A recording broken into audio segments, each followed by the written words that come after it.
Welcome back to another edition of the Diabetes Remission Roadmap podcast. Brian, you are glowing today, sir. I am. I don't know what it is. I just glowing. I'm just very happy, Cory. Yeah. We're about to go to Florida. Maybe that's got something to do with it. Yeah, because it's not warm enough where I am in Tucson. Let's go. No, I'm excited to go play. I'm here to negate every fun thing you say. No, I'm excited for taking a little trip ski. Our families, we're not just friends on podcasts, we're friends in real life, and our families are friends too. So our kids play together. This is what you're hearing is real. So today, you were about to say hold on. We're gonna have a little 3-on-3 at the beach, wiffle ball, me and my kids versus you and your kids. Just FYI.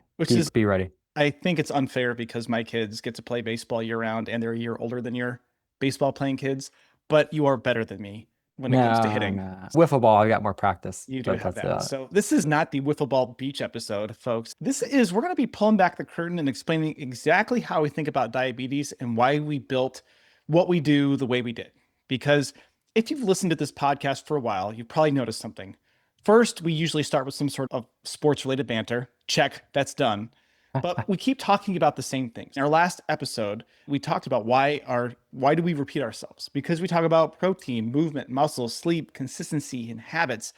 Because these ideas are the foundation of everything that we do. So, Brian, that's why today we are going into the 5 beliefs of the Diabetes Remission Partners. Yeah. Should we start with belief number 1? Should we hop right in? I think we should. Yeah, let's do it. So this is, I think, a core belief that drives everything we do, and that type 2 diabetes is often more reversible than people realize. It doesn't mean that everyone is always medication-free for life. It doesn't mean that everyone's insulin resistance can never come back. But the standard of care does not indicate how much improvement you can actually see. No, I agree. The standard remission rate is 1%.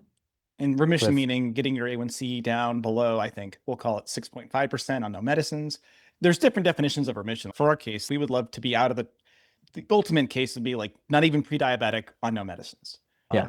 But the standard of care tells you that you go to different diabetes websites is that this is chronic, progressive, and you're going to need to escalate meds for life. Yeah. And I think that's because they don't address the main cause, which sarcopenia, which muscle loss over time. Don't get ahead of ourselves, Brian. I won't get ahead.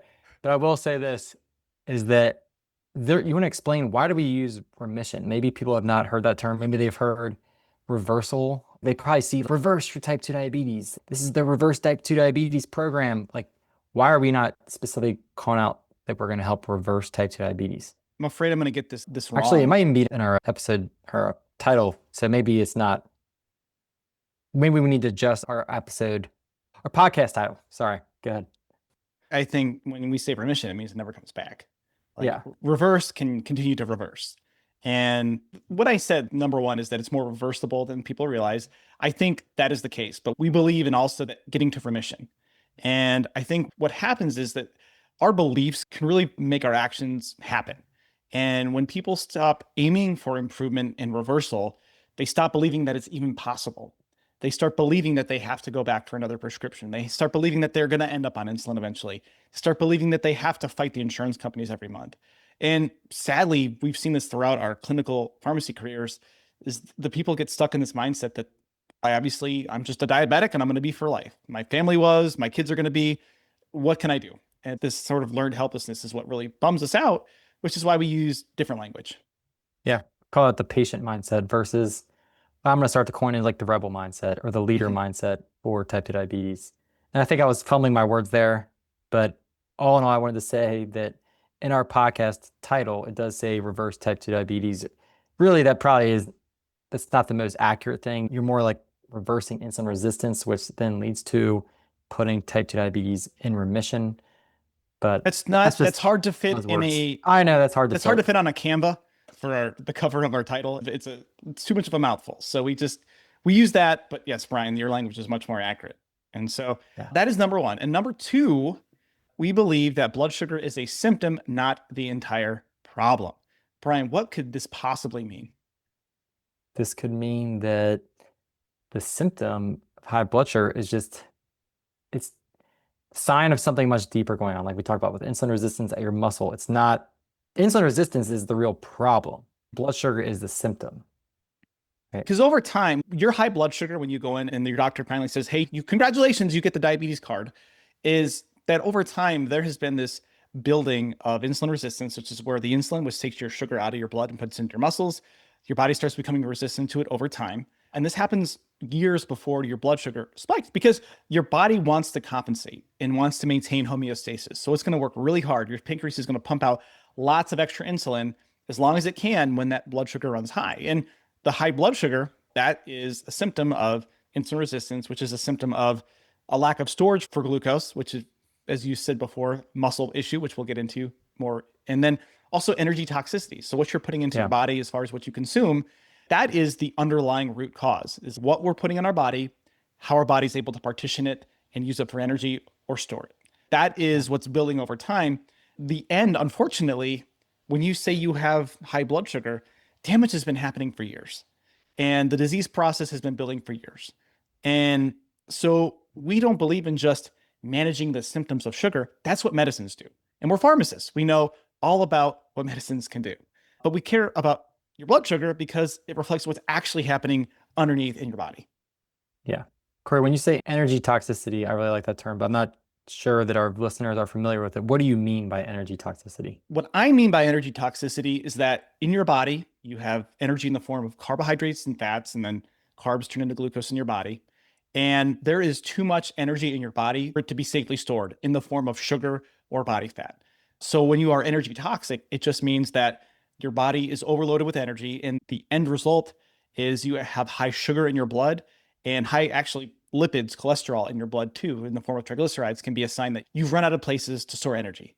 So when we say toxic, it's because it's causing damage, especially the sugar. When we talk about, and these analogies can get a little oversimplified, but think of a bottle of maple syrup. It's all sugary and sticky.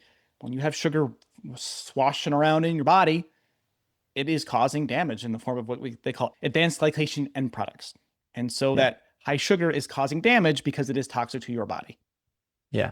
And then the high fat, well, the intracellular, like intramuscular fats, it means inside your muscle tissue, you get fat buildup in there, which that blocks insulin from working as well. And insulin, that's a primary place where insulin needs to work to store sugar safely. So I think that was a really long way of saying that high blood sugar is a symptom, not the actual root cause.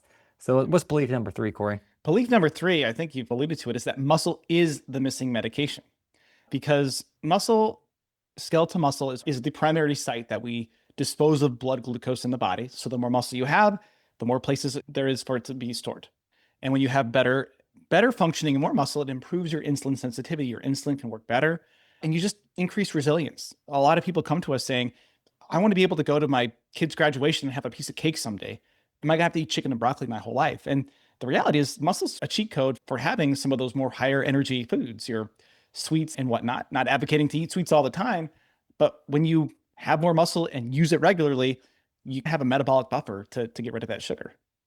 Yeah, I read the stat that we lose 3 to 5% of our muscle mass every decade after age 30. And then oh no, starts I'm to not pushing 40. Yeah. That starts to accelerate after age 60. I think that's with no intervention. That could definitely speed up with even doing less, like being very sedentary, very low protein work diet. from homers and desk job people who sit all day. That 3 to 5% is probably going to go faster than 3 to 5%. Yeah. And so then that's where people really get thrown off thinking like my metabolism slowed down. So reality, like metabolism doesn't truly slow down. People just move less than they realize. But muscle I've heard 60 is when the actual, like there's a bigger drop off of metabolism. It's 60. Everyone likes to say, oh, I hit 30 and everything fell apart. I'm like, no, you hit 30 and you started working without moving. You kept drinking and you didn't move your body. So yeah. And the cool thing, we've talked about it before, revisit our muscle masterclass with Dr. Ben, is having muscle there. We talk about insulin resistance. When you use muscle the right way, you can actually get sugar out of your blood independent of insulin with GLUT4 transporters. My favorite nerdy things to reference here. And so when we talk about blood sugar, number 2, blood sugar is not the primary thing. It's a symptom. Medications manage the symptom, but sometimes the best blood sugar medication isn't always a medication, because when you build more muscle, you're actually getting at the root of the issue and fixing the underlying biology versus just masking it with a pill or a shot. Yeah. We put this in our masterclass. You can't out medicate zero training and you can't outrun your fork. You You can't can't out outran. exercise a bad diet. So Yeah. sorry to that. Or out supplement, really. Oh Let me yeah. say that too for the supplementers out there. Yeah. We're not anti-supplement. We're just anti-excessive supplement and believing that it's some miracle cure. So, Yeah. all right, let's move on to belief 4 because we've been dropping a lot of knowledge on you. But I got bad news if you think this is going to do everything because number 4 belief is that knowledge is rarely the problem. Yeah. I was just rewatching something and I basically started off this video with if information was the answer, then why is big pharma racking in billions every year? Because information is abundant, it's free, it's everywhere. There's YouTube videos, there's podcasts. But if information was the only answer, like why are so many people still needing medication? Did you know, Brian, that drinking regular soda is not good for blood sugar? Shocking. Yeah. Did you know that eating vegetables is generally good for you? Assuming to my people who are intolerant to certain vegetables, don't yell at me. I know there's, but did you know that vegetables are like pretty good and like Yeah. lean protein is good for you, Brian? This is mind-blowing stuff. Now, in fairness, we have come across folks in our clinical experience that legitimately don't have the information. And when we give them, when they hear simple information like that, they're like, what? Huh? Or they're, for example, they think they're doing something right and they're drinking something like the Arizona iced tea with honey. It's got honey, Brian. Honey's natural. It's good, right? It's got like 40 grams of sugar a serving. And people are drinking a gallon of this a day. And we give them that information and they take action and they improve. But if knowledge isn't the problem, what is? Or what are the problems? And unmute yourself, please. Yeah. I was looking it up. Knowledge, there's the famous quote out there, knowledge is power, right? But we've talked about this before. Knowledge is potential power. You have to actually be able to implement it. So the missing ingredient is the skill, the implementation of the knowledge. And for that, it takes small, simple steps. That's why we break down habits and skills into very small, simple steps. I like to say, if you're at this place of you think a habit has to, so repetition does form habits. Yes, you need some repetition. You need some triggers. There's a lot of things that go into building habits that are positive for you. Read the book Atomic Habits. I think that's the best book on actual building habits and the principles behind it. We won't go into everything here, but you definitely need to learn how to build the skills and break things down. And I also think not just repetition, but the feeling that you have from doing the habits. So if you start to feel successful when you do the habits, you're more likely to do them and continue doing them. That's why I've told people in the clinic before, set a goal so small, you feel like you can just step over it and then you just build from there. You just keep raising the bar. All right, excellent. I think I agree. And I think to me, it's like a system, having the right system, the right environment. But essentially, you can have all of the right information, but if you don't have a way to implement it in a way that's sustainable, the information does you no good. I'll also say another missing ingredient. It's not motivation. People, you don't need motivation. You need desire. You literally need to just want this, and that you need to be willing to, as a mentor of ours once used to say, run through a brick wall to make this happen. To get off medications, you have to be willing to run through a brick wall. You have to act like you have to act as if you would if you had a loved one who was missing and you had to do anything you could to get them back. We would do a lot of things for the loved ones in our life. So why don't we do a lot of those things for ourselves? Yeah. Great. All right. We'll move on to number 5. And I'll be honest with you, Brian, with our audience, this is a bit of a self-serving belief, but it's a belief we have nonetheless, in that coaching accelerates change. And it's not because we think that people are broken, and we talked about, motivation isn't what we need, it's desire. But behavior change is hard. And especially in our modern environment, the reason that so many people have type 2 diabetes, are obese, have metabolic syndrome, fatty liver, is not that people suddenly became weak. I think that we are mismatched to our environment. And so changing our behavior in this environment is hard. And I used to honestly think coaching, unless I'm playing sports, why would I need a coach? But athletes have coaches, business owners have coaches, executives have coaches, because information can change minds, but having the right person in your corner can help you change that behavior. Yeah. I was just about to say that. Did Michael Jordan have a coach? Yes, he did. He had several coaches. So even the best of the best have coaches. So I don't know why we think we're any different or any better than some of the best. If they had a coach walking them through, give them guidance, like why do we think we could do something and achieve something great without that? I think the people who are successful and in areas of our life, like I think of this too, I've started to ask who, not how. Who can help me do this because I don't know what I'm doing. I don't want to, when the stakes are higher, like when it involves my house, the structure, stability, or something like that, I'm going to ask, who can help me achieve this? Not how can I do this myself? Because I'm starting to value my time, Cory. I'm starting to value a lot of things that I didn't used to value as much. Let's put it that way. If you don't think that I'm also along with you in valuing my time, we have hired someone this week to fix a screen door that has been broken for literally 6 months sitting outside of our sliding door, and also patch holes in our floor that have been there a long time because we realized we were just not going to get to it. And so, yeah, ask who, not how. I love that. Now, Brian, we've gone over our 5 principles. And what I would like to do is go to our 3 pillars. We talk about kind of repetition. We talk about the same stuff because it's the implementation. So Brian, would you want to walk people briefly, because we're nearing the end of our time here, like what are the 3 main pillars that we focused on helping people to put type 2 in remission? Yeah, the 3 pillars are steady strengthening. So doing it in a way at home that's accessible. Doing strength training. Strength training in a way. Steady strengthening. I said that. Yeah. Doing strength training in a way that's progressive at home, a way you can be consistent with it, and low injuries that you just can keep going, because injuries actually are what derail people the most. And just having the actual clear guidance on what to do. So clarity a lot of times leads to motivation. Yeah. Second thing is, did you have something to add on that? I did have. So when we talk about steady strengthening, like we literally are talking about 15 minutes twice a week of strength training, along with smart movement around meals and throughout the day. We can't just do 15 minutes twice a week of strength training and sit on our butts the rest of the time. Yeah. We do believe in other sorts of smart movements throughout the day that are non-invasive, that fit with life. So just so that we're not just 30 minutes a week and I can lay down and the rest of the time. We're not saying that. But I think, like we talk about, muscle is the missing medicine. That's a big thing that's missing from your doctor's appointment. So that's pillar 1, steady strengthening. Number 2, Brian. Nourishing your needs. So crowding out the energy dense food that leads to energy toxicity with satiating, filling food that gives you more nutrition without less energy, without having you more nutrition with less energy. More nutrition with less energy. Yes. So you're not feeling like you're starving or white knuckling through the day. And really, like, you can do this in a way without tracking calories. You just track satiety and fullness. Yeah. And the quick tactical beats of this, we hit on it so many episodes, is protein is very filling. It fuels your muscles. It doesn't spike sugar. So focusing on enough protein with your meals, and then fiber, which is just secret hidden code for vegetables and fruit. Because you can, to feel full, oftentimes having those receptors in your stomach making you feel full, you can eat a large volume of low energy dense food like lettuce, broccoli, cauliflower. If you're someone who struggles with hunger, let's focus on foods that make you feel full without throwing a lot of extra calories in there. There, I said the calorie word for you, Brian. So, and that way, this is a sustainable way of eating so that you're not feeling hungry all the time. And in doing so, your body will naturally consume less energy, getting back to that energy toxicity we talked about before, reversing that.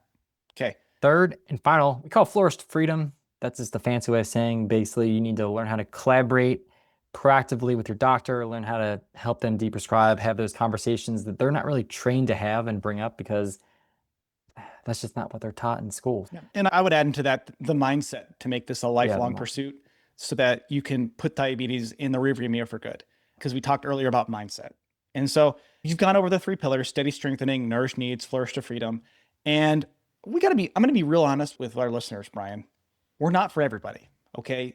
And you might be new to us. We've been getting a lot of new listeners. And so this is why we wanted to put this sort of guidepost episode out. Who are we? What do we believe in? Because we are not for someone, if you're looking for a magic supplement, if you're looking for a secret hack, a 7-day cleanse or a 7-day fix, we're probably not your people. And we won't be offended if you move on to someone who's selling one of those things. But who we are for, if you're here for simplicity and to focus on things that actually work and just to apply them consistently, then you're probably going to love what we do.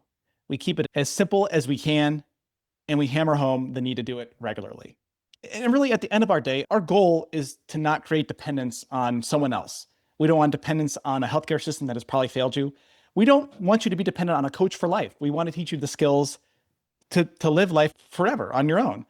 Because we always want to help build the skills, habits, and confidence so that you can take ownership and agency over your own health. Yeah, said. Great. So if this resonated with you, please subscribe. Please share it with somebody. Leave a review. We know that there are people suffering out there with type 2 diabetes and prediabetes. I just had 2 people in my circle of acquaintances that mentioned casually how they're pre-diabetic, or my doctor said I have trouble with my blood sugar. It doesn't always show up as we classically would think with type 2 diabetes. So this is a message that people need to hear. And if you liked our message and jive with us, great. Share it. And if you don't, we'll see you when you're ready to come back or never. And that's okay. We won't take offense. But Brian, thank you for going through those. You did a great job of explaining them. And we're going to end the episode like we always do, because this is what we practice. This is what we preach. So thank you for listening. Keep it Can I simple. say it? Oh yeah. Oh yeah. Oh yeah, please. Can I say it? Yeah. Brian's going to take us home today. Keep it simple and do what works.